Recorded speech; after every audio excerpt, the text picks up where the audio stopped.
السلام علیکم دوستو، میں ہوں محمد نوشاد قاسم تارپوری۔ ہمارے یوٹیوب چینل نوشاد ٹیچ پر آپ کا خیر مقدم ہے۔ آپ سے گزارش ہے کہ اگر آپ نے ابھی ہمارے یوٹیوب چینل نوشاد ٹیچ کو سبسکرائب نہیں کیا تو بہت جلدی کر لیں تاکہ ہماری ہر نئی ویڈیو آپ کو ملتی رہے۔ آج کی ویڈیو میں آپ سماعت فرمائیں گے حروف مقطعات سے متعلق قواعد، یعنی مد-e-lazim حرف مثقل، مد-e-lazim حرف مخفف، مد-e-lazim لین حرف مخفف۔ آئیے سماعت کر لیتے ہیں۔ بسم اللہ الرحمن الرحیم۔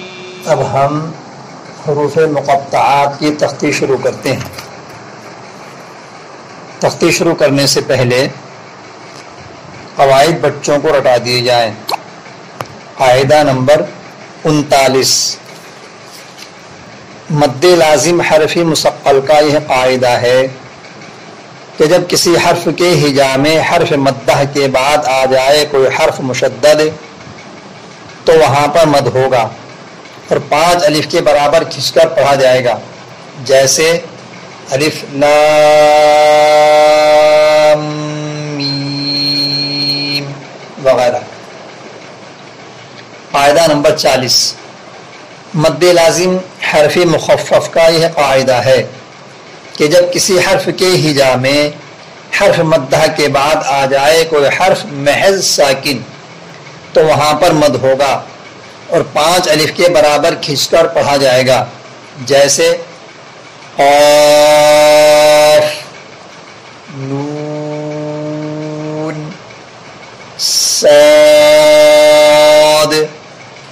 یاسین، حامیم وغیرہ۔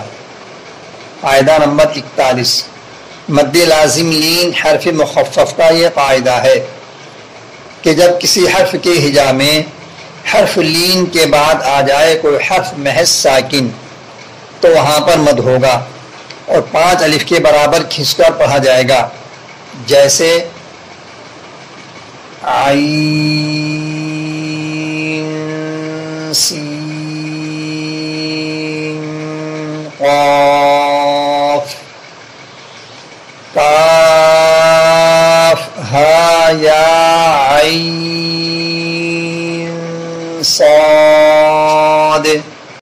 هذا القرآن يوحدنا لطريق الخير يوجهنا، الله تعالى أنزله ورسول الله معلمنا، ورسول الله معلمنا۔